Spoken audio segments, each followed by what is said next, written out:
Hi friends, இது உங்கள் PJ coffee time GK.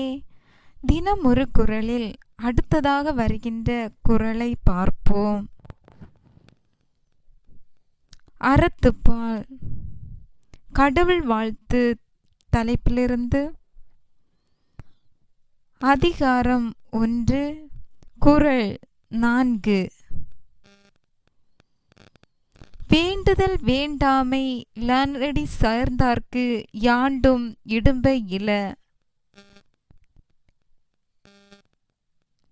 மூவா விளக்கம்.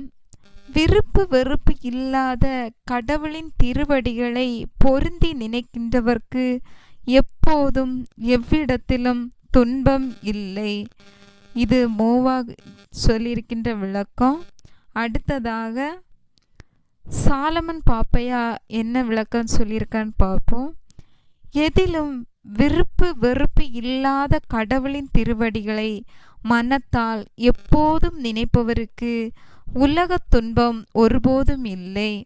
அடுத்ததாக கலைஞர் விளக்கம். விருப்பு வெறுப்பற்று தன்னலமின்றி திகழ்கின்றவரை பின்பற்றி நடப்பவர்களுக்கு எப்போதுமே துன்பம் ஏற்படுவது இல்லை. தேங்க்ஸ் ஃபார் வாட்சிங். பிடிச்சிருந்தா லைக் பண்ணுங்கள், ஷேர் பண்ணுங்கள், கமெண்ட் பண்ணுங்கள், சப்ஸ்கிரைப் பண்ணுங்கள். தேங்க்யூ.